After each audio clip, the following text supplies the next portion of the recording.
দর্শক শুভেচ্ছা সহ আমন্ত্রণ জানাচ্ছি নিউজ71.টিভির নিয়মিত আয়োজন নির্বাচনের হাওয়া। মেডিস্টার ডায়াগনস্টিক নিবেদিত নির্বাচনী হাওয়ার আজকের অনুষ্ঠানে আমাদের অতিথি হিসেবে উপস্থিত রয়েছেন মুন্সিগঞ্জ প্রেস ক্লাবের সাবেক সভাপতি শহীদ হাসান তুহিন। আমরা শহীদ হাসান তুহিন, আপনি কেমন আছেন? জি, ভালো আছি। আজকে মনোনয়ন যেই প্রতীক বরাদ্দ এবং সেই সাথে সাথে দলীয় প্রার্থীদের আচরণ বিধি নিয়ে নানান আলোচনা হলো। সামনে 12 ফেব্রুয়ারি নির্বাচন, পরিস্থিতি কেমন দেখছেন আপনার চোখে? না, এখন পর্যন্ত আসলে আচরণবিধি লঙ্ঘন করার তেমন উল্লেখযোগ্য কোনো ঘটনা আসলে নাই। তবে নির্বাচনের প্রতীক বরাদ্দের পরে আচরণবিধি লঙ্ঘনের বিষয়টা আসলে পরিলক্ষিত হবে। তবে আচরণবিধির মধ্যে যেসব ব্যাপারগুলি আছে, যেমন এবার পোস্টার করা নিষিদ্ধ আছে, যেটা সবসময় ছিল পোস্টার করা।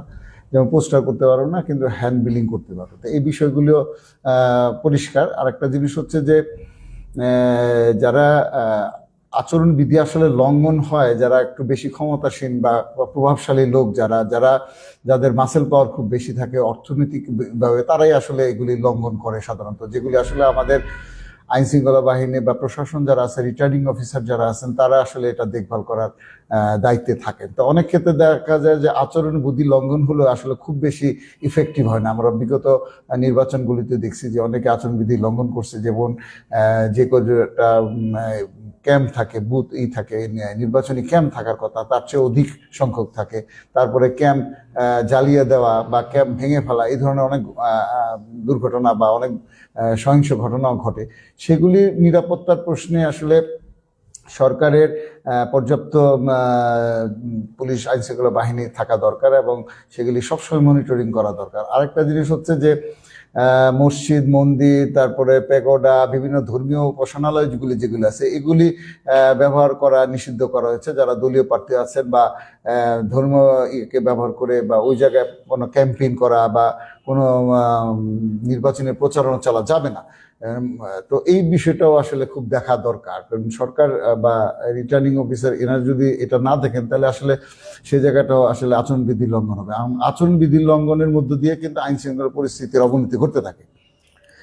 এই যে এবারের ত্রয়োদশ জাতীয় সংসদ নির্বাচনে মুন্সিগঞ্জ জেলার যে 3টি আসন, সেই 3টি আসনে কিন্তু প্রথমে আমরা দেখেছি যে 24 জন প্রার্থী তাদের মনোনয়ন পত্র কিন্তু একেবারে যে বিচার বিশ্লেষণ সবকিছু শেষ করে কিন্তু 24 জন প্রার্থী ছিলেন, কিন্তু পরবর্তীতে 4 জন প্রার্থী তাদের মনোনয়ন পত্রটি প্রত্যাহার করে নেওয়ার পরে বর্তমানে কিন্তু 19 জন প্রার্থী নির্বাচনে অংশগ্রহণ করতে যাচ্ছেন।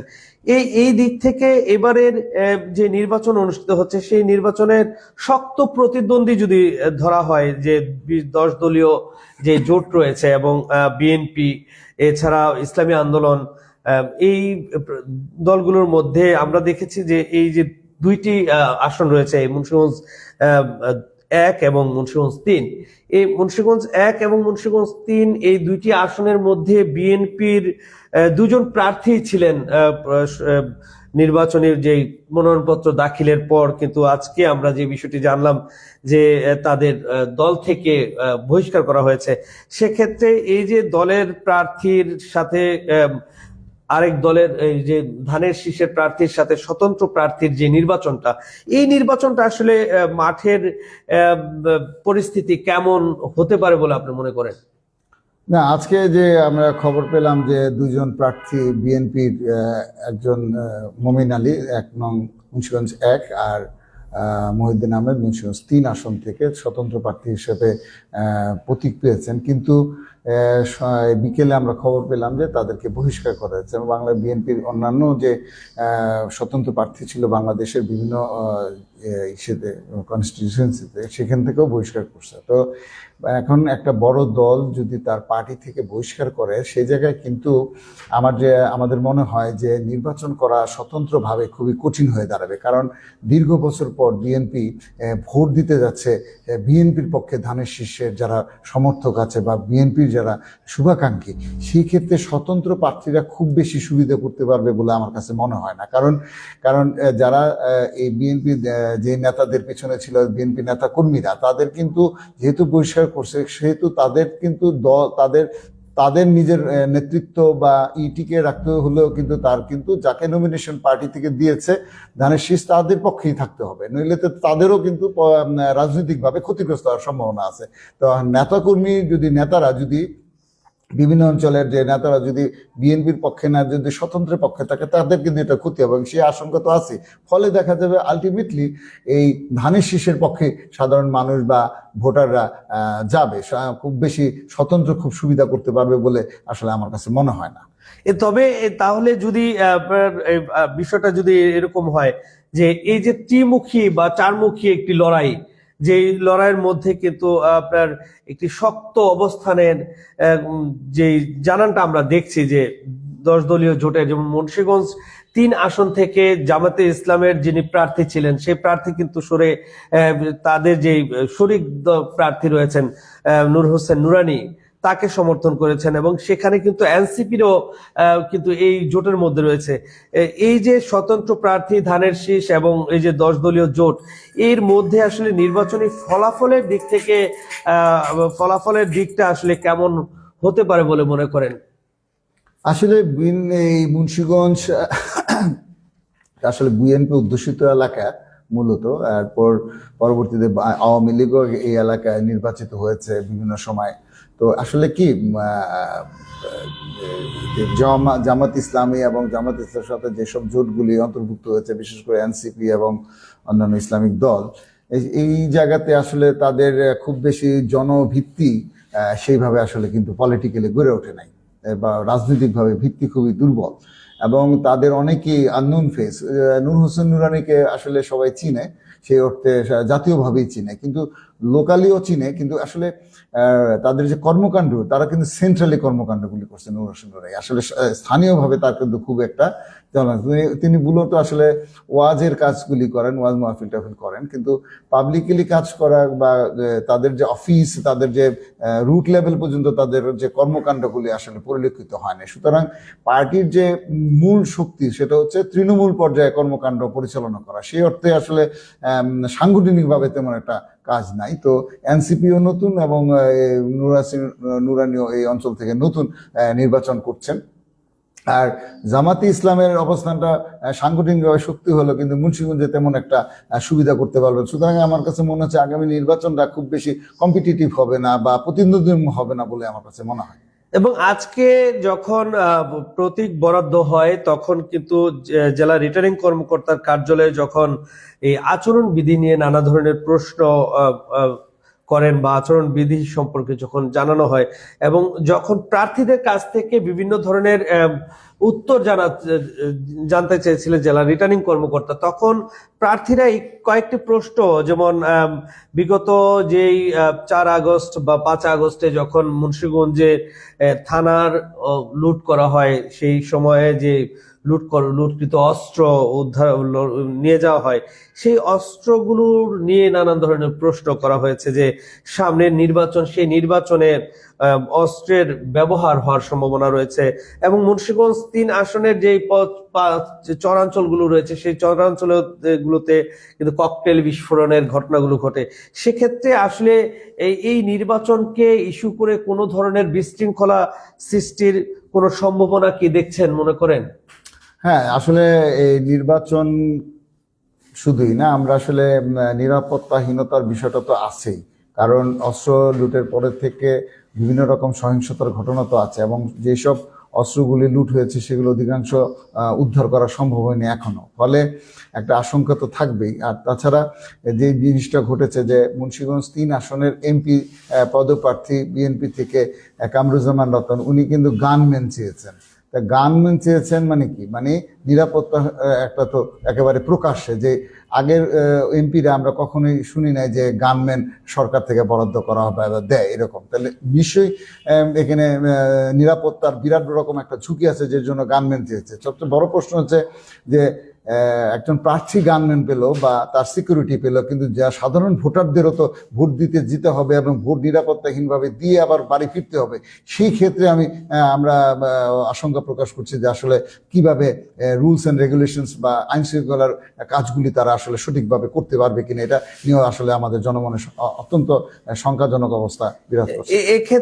এক্ষেত্রে যদি জানতে চাই যে আমরা দেখেছি যখন থেকেই সেনাবাহিনী সারা বাংলাদেশে মোতায়েন করা হয়েছে, ঠিক সেই মুহূর্ত থেকে মুন্সিগঞ্জে কিন্তু সেনাবাহিনী মোতায়েন করা হয়েছিল এবং সেনাবাহিনী ম্যাজিস্ট্রেসি পাওয়ার নেওয়ার পরেও কিন্তু মুন্সিগঞ্জে আসলে সেই ধরনের কোনো তৎপরতা লক্ষ্য করেছেন কিনা? আসলে সেনাবাহিনী তো 5ই আগস্টের পর থেকে আসলে মোতায়েন করা আছে, কিন্তু ম্যাজিস্ট্রেসি পাওয়ার দিল খুব একটা আমরা ইফেক্টিভলি কাজ করতে দেখতে পাচ্ছি না। কারণ হচ্ছে বাংলাদেশের সবচেয়ে বড় শক্তিশালী যে আইন শৃঙ্খলা বাহিনী সেটা হচ্ছে পুলিশ বাহিনী, কারণ পুলিশ বাহিনী কিন্তু আসলে খুব একটা ইফেক্টিভলি কাজ করতে পারতেছে না। ফলে এই শুধু সেনাবাহিনী দিয়ে আসলে আইন শৃঙ্খলা পরিস্থিতির উন্নয়ন ঘটানো বা এটা আসলে একেবারে সম্ভব বলে আমার কাছে মনে হয় না, কারণ আর্মিরা হচ্ছে স্ট্রাইকিং ফোর্স হিসাবে কাজ করে, ঠিক আছে। সুতরাং পুলিশের যে ভূমিকা থাকার কথা বা পুলিশের যে মোরালিটি আসলে যে ডেভেলপ হওয়ার কথা ছিল, সেটা কিন্তু সেই জায়গায় আসলে এখনো পর্যন্ত হয়েছে বলে আমার কাছে মনে হয় না।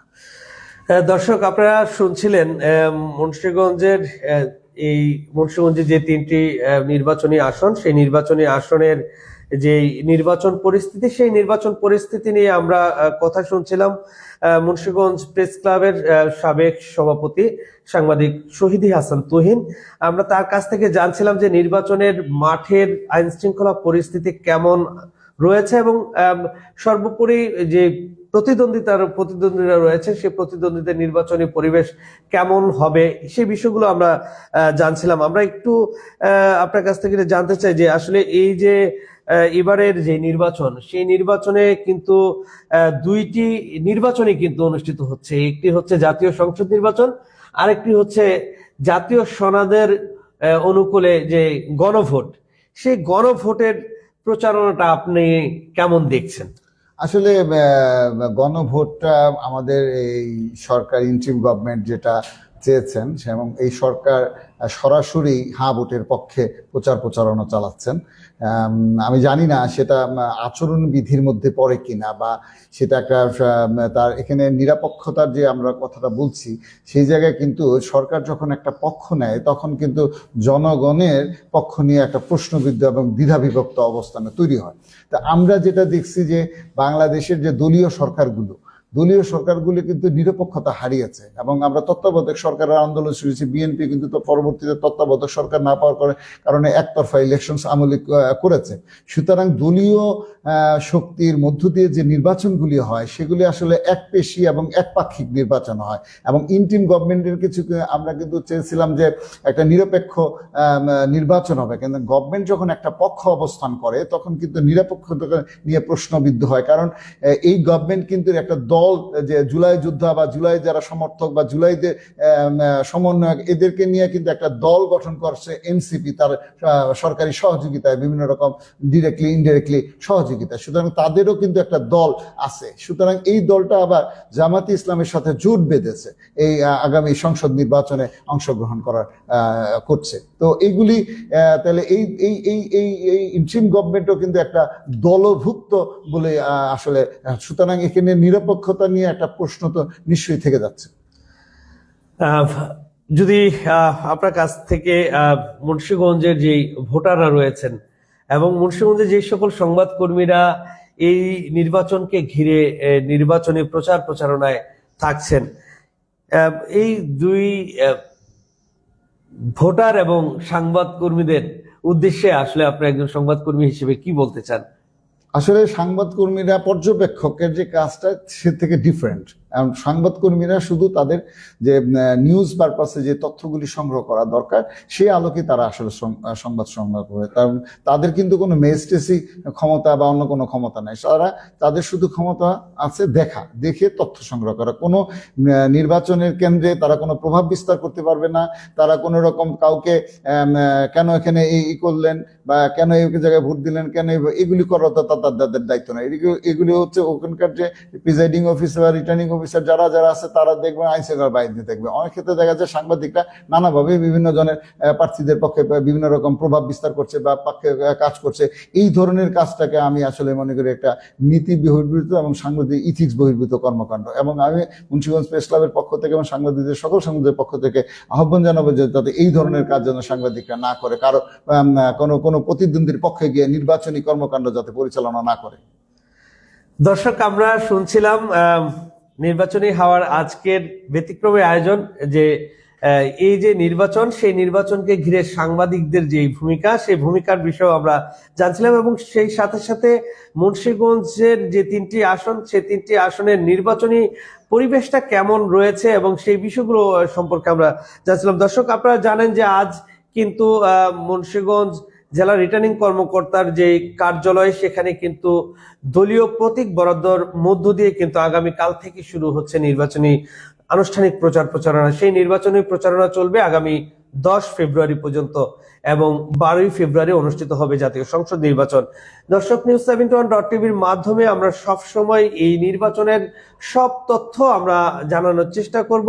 news71.tv-র সাথে থাকুন এবং আজকের অতিথি জনাব শহীদ হাসান তুহিনকে news71.tv-র পক্ষ থেকে ধন্যবাদ জানাচ্ছি। ধন্যবাদ news71.com কেও এবং দর্শক শ্রোতা যারা আজকে এই আমাদের অনুষ্ঠান শুনলেন তাদের সকলকে শুভকামনা এবং আগামী নির্বাচন যাতে সুষ্ঠু এবং সুন্দরভাবে হয় এবং নিরাপত্তার মধ্য দিয়ে মানুষ ভোট দিতে পারে সেই আশাবাদ ব্যক্ত করে শেষ করছি। ধন্যবাদ সকলকে। ওকে, ধন্যবাদ।